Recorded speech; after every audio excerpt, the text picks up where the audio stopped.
Hello and welcome to Working with Miniatures. I'm Jim and today we're going to be painting the human fighters from the Dungeons & Dragons Nolzur's Marvelous Miniatures by Wizkids. We'll be using the Army Painter speed paints, their metallic paints, and paints from their basic war paint set.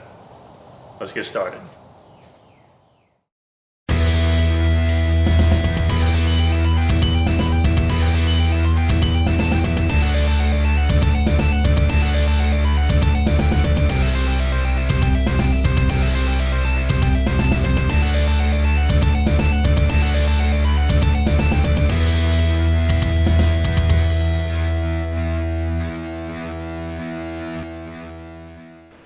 With Grim Black speed paint, I coat all of the clothing, in this case pants, and a small amount of the undershirt peeking between a few segments of the armor.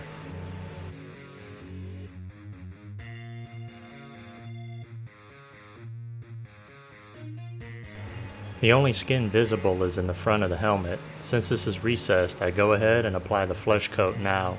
This is done over several light coats thinned with water.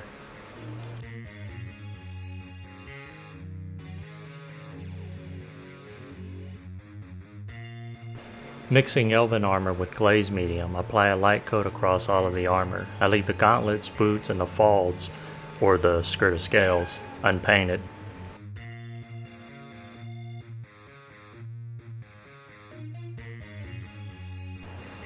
I then apply a mix of glitter green and glaze medium to the boots, falds, and gauntlets. Just add a little more color to the miniature.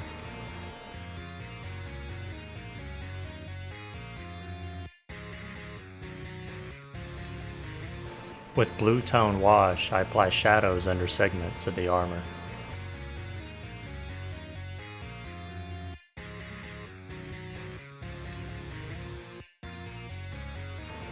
I do the same with green tone wash for the other parts.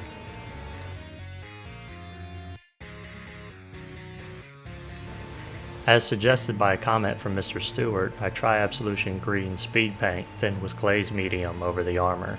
This shaded the recesses and added a little more depth in the color, but did not completely obscure the metallic paint underneath, giving a nice effect.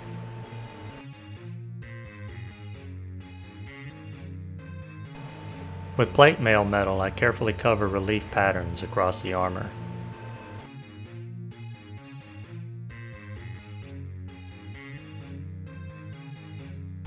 While the plate mail metal dries, I apply flesh wash to the face.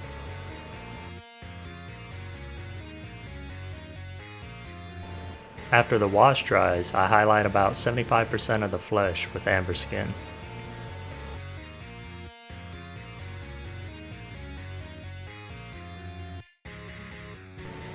I then highlight about 50% of the flesh with topaz skin.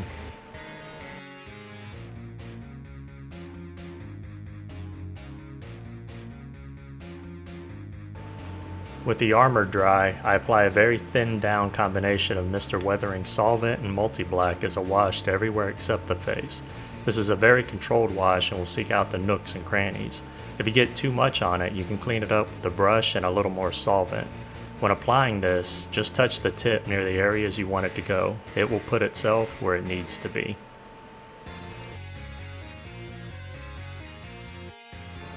Shining silver is then applied again as a highlight on the highest parts of the armor's filigree.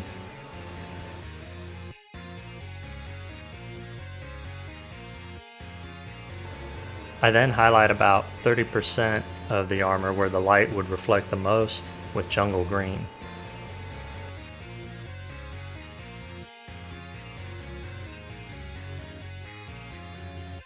For the second fighter, I apply dark wood for the leather of his breastplate, spalders, and boots.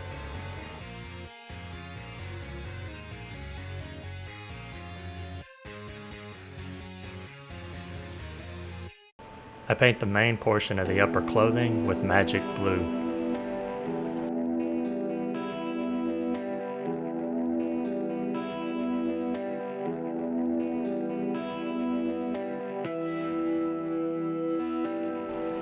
The pants are painted with grim black, including the knee pads.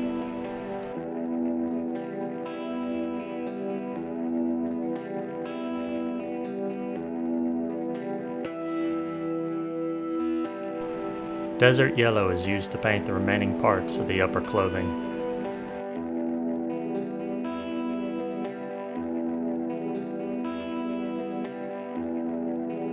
The base coat of the flesh is done with Dorado skin. This is done over multiple thin coats to achieve a smoother finish.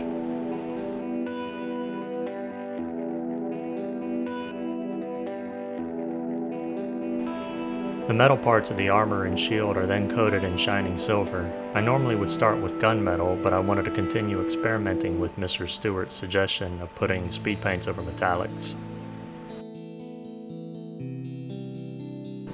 I thin down runic gray with glaze medium and apply it over the previous metallic layers. The tinting over the shining silver is fantastic. I will definitely be using this again.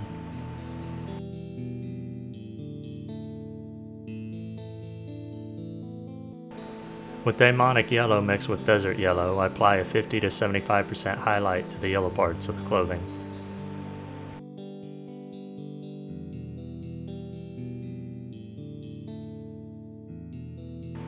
I follow this with a 30% highlight of demonic yellow.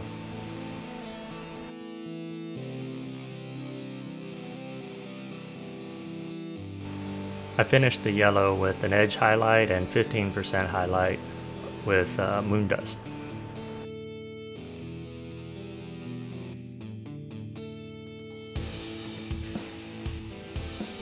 The flesh is then highlighted with Dorado skin mixed with topaz skin over 75% of the surface area.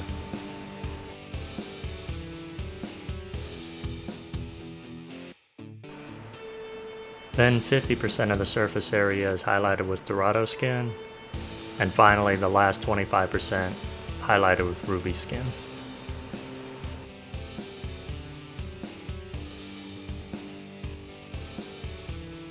The leather parts of the armor are then highlighted with several thin coats of leather brown, only where the light would catch the most.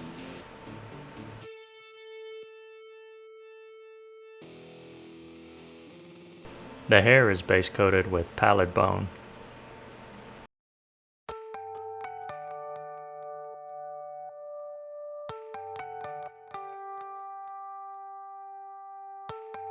While the hair dries, I apply the mix of Mr. Weathering solvent and multi-black over the shield, bracers, hilt, and breastplate.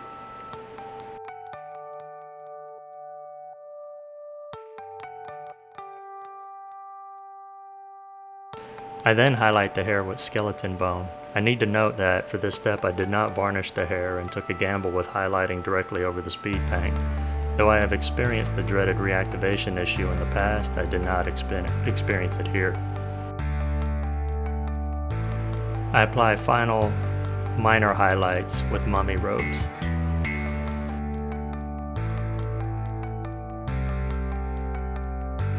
I begin painting the fiery sword, which has already been painted fully with matte black, using thin down crusted sword across 90% of it. Dragon red is used to highlight about 80% of the area next.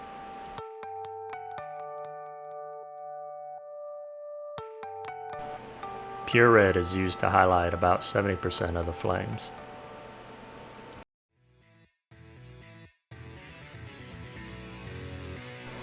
Lava orange is then put across 60% of the blade, working my way inwards.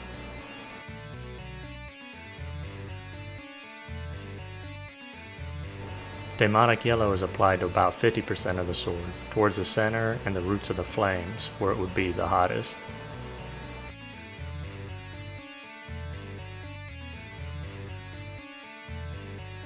Finally, with heavily thinned down dragon red, I glaze it over the clothing where the light of the flames would reflect the most, as well as parts of the armor. In retrospect, I will consider either airbrushing or trying inks in the future for this step. This is the finished result, along with a quick reference of the paints used for these models. For lessons learned, I love the thin runic gray over shining silver and will definitely become one of my staples for metallics. For the sword, I need to paint some more flames, as I think I can do better, and I most definitely need to practice object source lighting. Considering this is my first attempt, I'm okay with it not looking great, but I definitely want to work on it. In fact, I already picked the next blister pack of models to paint, specifically with this in mind.